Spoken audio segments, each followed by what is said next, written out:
Okay, people just need to chill out a little bit on some of this stuff. I mean, seriously. That he couldn't get free food, kicked and assaulted a manager. Everything we discussed is then leaked to the paper. That's not appropriate. Xi Jinping and Justin, the tyrants of both Canada and China, go at it at the G20 summit. Hobos attack restaurant workers in Berkeley, California. Wow, how tolerant. And where does the GOP go from here? Interesting discussion that's going to be ongoing. All that and more coming up on this episode of Daily Caller Live. Thanks so much for tuning in. Daily Caller Live starts right now. 3, 2, 1. Here we go! That might be the only brown guy on earth named Jobob. That is actually her name, Jobob.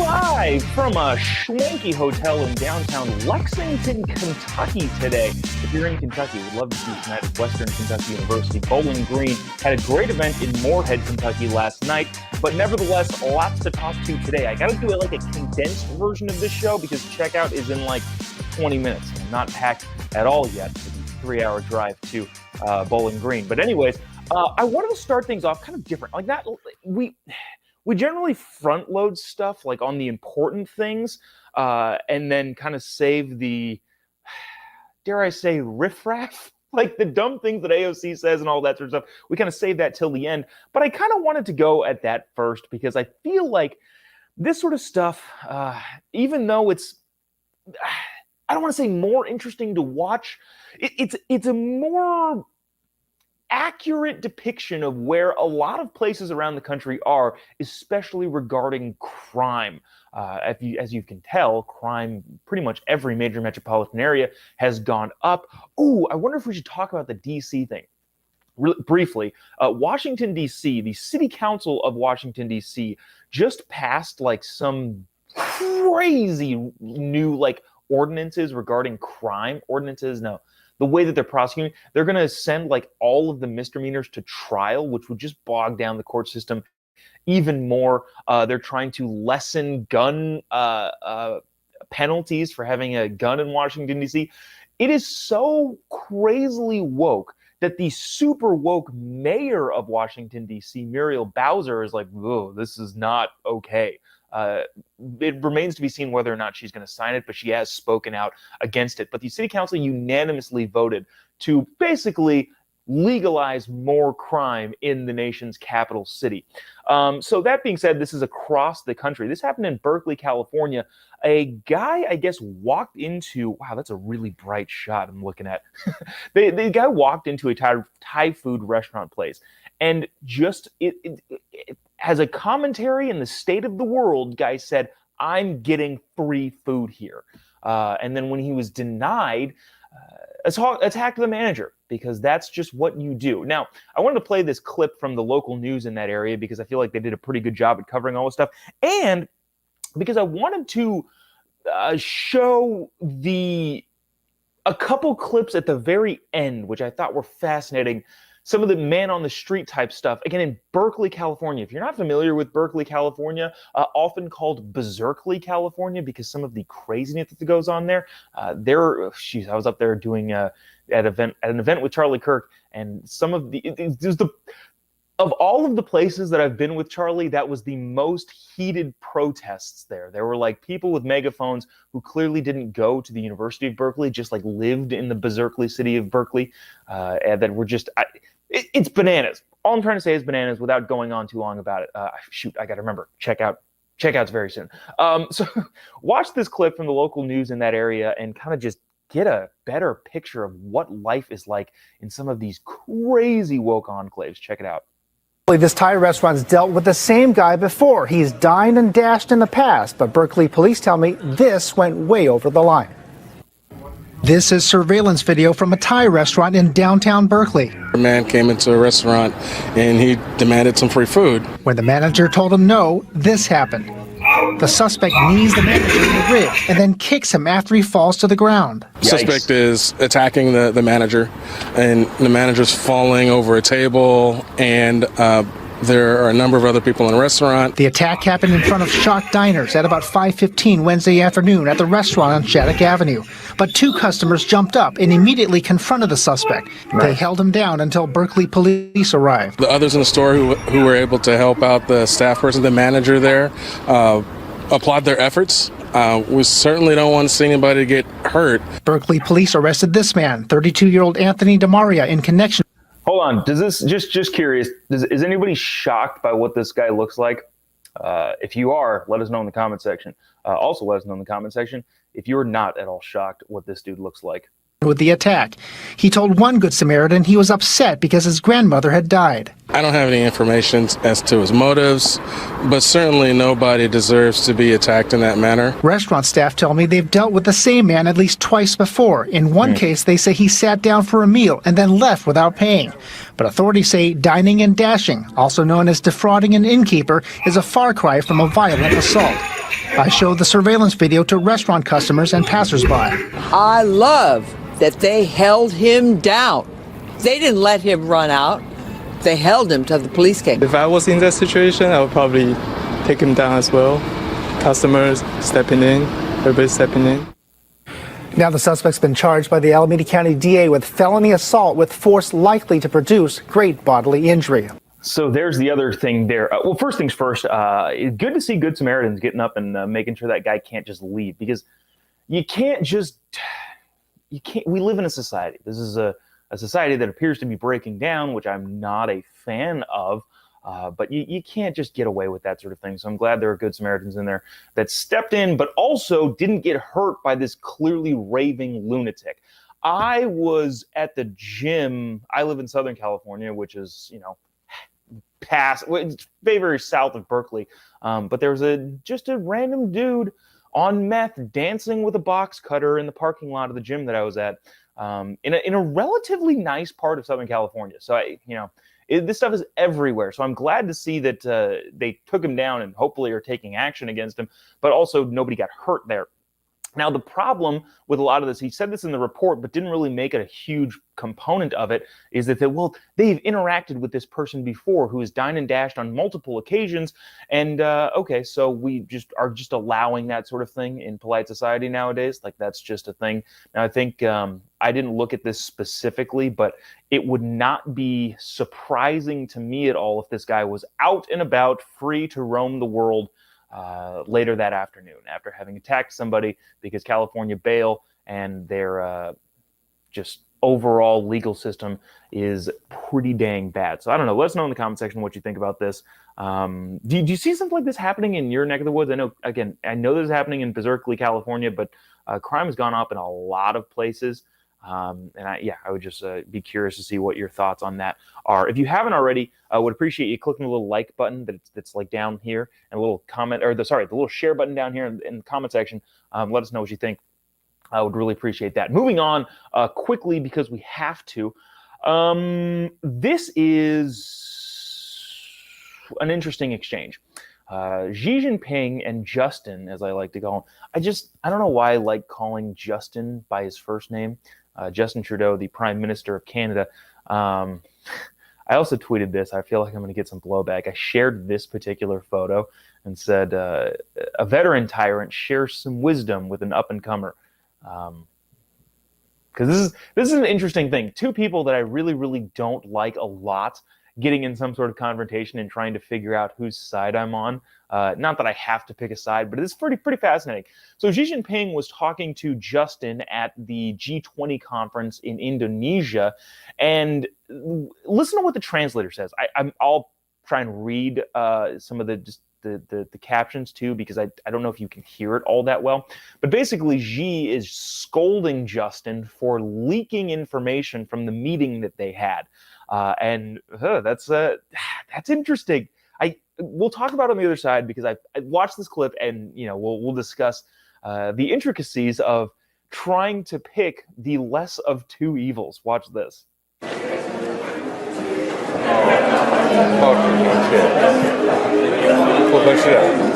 Everything we discuss is then leaked to the paper. That's not appropriate. 而且我们也不是那样禁忌。And that's not how the way the conversation was 如果 conducted. 有诚心，咱们就以互相尊重的态度来进行很好的沟通。 If there is 否则这个结果就不好说了。 if there is sincerity on your part, free and open and frank dialogue, and that is what we will continue to have. We will continue to look to work constructively together, but there will be things we will disagree on, and we will have 一些可以建设性，但是创造条件，创造条件。 let's create the conditions first. 好。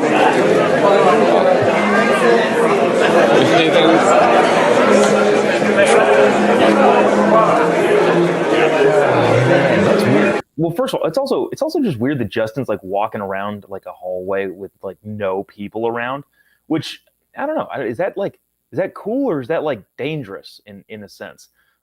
Generally speaking, if you go to these sorts of conventions, now obviously there's not world leaders walking around things, but it's sometimes it's kind of difficult to get a hold of some of these people at events, and they don't generally walk by themselves places.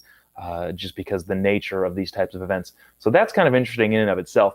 But the overall conversation I thought was fascinating just because apparently they had a meeting together and Justin and his people leaked pretty much the entire contents of that meeting, and Xi Jinping was not happy about that. Now, there's two sides of this juggling act that we have to do. One is that Xi Jinping is a dictator of a country that has like over 1 billion people and like 1 million slaves. So yeah, we are anti that. And so my initial reaction is, yeah, pound sand Xi Jinping, even though I'm irritated with Justin most of the time, I am more likely to be a proponent of the free exchange of ideas in the sense of our leaders having a conversation and letting the public know what that conversation is. Now, I don't know the specific contents of this conversation that was quote unquote leaked by Justin and the Canadians, but at the same time, it could have been some, I don't know, confidential information that is going to damage both sides and maybe the world if it were leaked. So I don't know entirely where I am on this sort of thing. I again initially am leaning towards Justin saying, yeah, you know, we believe in free and open dialogue, and I would like to share that with the people that I represent. But at the same time, there's a lot of shady stuff that Justin does that doesn't make this an easy. I don't. They're both wrong. How about that? How about we conclude on that? Is both Justin and Xi Jinping are both not to be trusted because they are both would seemingly be power hungry, a little tyrannical. So there's that. Let us know in the comment section what you think about this particular exchange. And it was also interesting. A couple nights ago, Joe Biden did not attend the big dinner gala, which I think he's fine. But at the same time, like, gets a little bit worried when a guy who's going to be 80 this weekend, I think his birthday is Saturday or Sunday. If you have that information, let me know in the comment section. When does the president turn 80 years old? He didn't attend the big gala dinner, which I don't know is concerning or what, but kind of fascinating stuff. Also, this is just random because I happen to be in Kentucky. I had no idea that Mitch McConnell was also 80 years old. What in the world? I mean, good for him because he doesn't seem like he's addled mentally, but holy cow, what is with all these ancient people? And again, this is not an ageist thing. Like, if you're in your 60s, even in your like early 70s, okay, fine. If you can still think critically and make tough decisions, great. But holy cow, 80 years old. There's also, just in regards to Trump's announcement 3 nights ago. What's day? Oh, my brain is just a lot of planes, a lot of travel. I have no idea what day it is. But whenever Trump announced on Tuesday, the point was brought up that he would be older than Joe Biden was when he took office if he were to win re-election and go back into the White House in 2025. So there's that. Now, there's obviously the caveat of some of these leaders don't seem as old as they are, but I don't know, man. The whole age thing kind of really, And speaking of the GOP, I thought this was kind of interesting. I pulled a couple clips together of just whether you like it or not, there's going to be a lot of infighting on the conservative side. I would, rather than try and sway people from one side to the other in terms of Trump versus DeSantis versus the establishment versus the renegades versus the MAGA people, rather than try to sway people from side to side, I would so much like that if we all could just argue policy ideas and not call each other names, because that doesn't help anybody. This is from Morning Joe. So the mainstream media is now picking up on the impending divisions among the freedom-loving side of the aisle. And I don't know, I think it's kind of fascinating. And then after that, I've got a clip of Josh Hawley talking about stuff, which, you know, this is all fascinating. Check this out from Morning Joe first. You look at the press, you look at Fox News, you look at the Wall Street Journal, especially the opinion page, and things certainly are shifting. You also see it, Mika, on Capitol Hill, where you have a lot of Republicans who used to bend the knee to Donald Trump, who just aren't doing it right now. Okay, so big thing going on here. Oops, let me make that. Big thing going on here is that there's a lot of mega donors that are pulling out from the Trump campaign. Now, again, this is not what we need, what the freedom-loving side of people need to not do is start calling people that disagree with them on the person names and ridiculing them based on their opinion on the vessel that carries the policy ideas. I think the majority of people on the Republican side of the aisle, the conservative side, of the freedom side, whatever you want to call it, are all on the same side policy-wise. For the most part, it's a united front on things like inflation, illegal immigration, violent crime, abortion. Everybody's on the same team here. Let's not divide our team based on the person that's going to eventually carry that message through to the general election. Now, obviously, you can argue your side, but I would implore people to not tear other people down in terms of, well, you're just you're a rhino, or whatever they call people if they don't support Donald Trump, if they don't support Ron DeSantis, whatever it is that you do is fine. Let's just, I just hope the infighting here isn't going to just be detrimental to the entire cause. Watch this from Josh Hawley in the halls of Congress yesterday, kind of talking about the same sort of thing. And this is all just fascinating stuff and really interesting to see unfold in real time. Check it out. If you want to be a majority party, clearly what we're doing isn't working. It hasn't been working for a long time. And I think you look at independent voters. I mean, we gave them nothing, no alternative. That was the decision by leadership. They didn't want to have an agenda. And you look at what were the priorities in the last 2 years for leadership: caving to Chuck Schumer on gun control, caving to Chuck Schumer on the climate agenda, so-called infrastructure, caving to Chuck Schumer on the debt ceiling. It's not very inspiring, and then offering nothing affirmative to independent voters.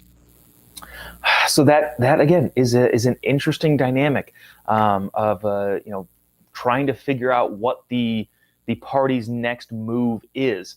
To kind of wrap it up again, because I got to check out here in like 5 minutes. I want to play this clip, kind of summing it all together. Does it really, really well. And this is not, again, picking sides or doing anything of that nature, but gosh dang it, DeSantis is just so good on these sorts of topics, especially when it comes to trying to resolve the division that is impending on that side of the aisle.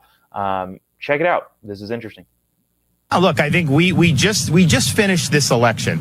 Okay, people just need to chill out a little bit on some of this stuff. I mean, seriously, we just ran an election. We have this Georgia runoff coming, which is very important for Republicans to win that Georgia runoff. I mean, I know around the country, Florida was kind of the biggest bright spot. It was not so bright in many other parts of the country. It was a substandard performance given the dynamics that are at play. So hopefully we'll be able to do that. But I think what people like me who've been given the opportunity to continue is, okay, let's do something with that. And the reason why we want historic victory is at the end of the day, we led, we delivered, and we had your back when you needed us. That is why we won big. I hear all of you in the comment section going, what in the world is up with this video? Yeah, that was just the best video quality that I could find there. But Ron DeSantis kind of wrapping it up saying, hey, yeah, let's focus on what we are doing now rather than infighting. And, this is going to be really, really interesting. And sorry if you get tired of me talking about this, but I think this is going to be hugely important, bigly important, if you will, especially coming up. And I feel like the sooner it gets resolved, or at least the sooner that we can establish some sort of ground rules for the infighting, the better the outcome is going to be, if that makes sense. The more that we can understand, hey, we're good on the policy, let's not tear each other down versus regarding the person, the better chance we're going to have going forward. So there's that. Last thing that isn't necessarily related to this sort of stuff, the Los Angeles mayor's race got called yesterday by the AP. That guy Rick Caruso, who was running for mayor of LA, versus Karen Bass, who wants to be the president. She is way out there in terms of woke stuff. Ended up conceding yesterday. Rick Caruso is effectively a Republican. He re-registered as a Democrat because you have to, just in order to win an election in California, but had a pretty strong showing, especially in LA. Unfortunately, LA will continue to go in a downward trajectory, but at the same time, maybe somebody else will pop up and shine a brighter light on how bad it's gotten there, and maybe see if they can fix it. That's going to do it for us today. Appreciate you sticking around, tuning in. I'm not sure how logistically to figure out how to do an episode for tomorrow. So if you don't see me tomorrow, sorry about that. I've got a show tonight and then got to drive to Nashville, and then I fly out of BNA like 7 a.m. back to Orange County, California, and it just might not be logistically possible to figure out how to get an episode together. So if you see me, great. If not, we'll see you Monday. Thanks so much for tuning in. If you haven't already, give me a follow on any of your social media platforms. Just type in JOBOB on any of these social media platforms. You'll be able to find me: Twitter, Getter, Instagram, social media, or Facebook, YouTube, all of those. If you happen to live in Bowling Green, Kentucky, we'll see you tonight at Western Kentucky University. Tickets are still available. Outside of that, see you when we see you next. God bless America.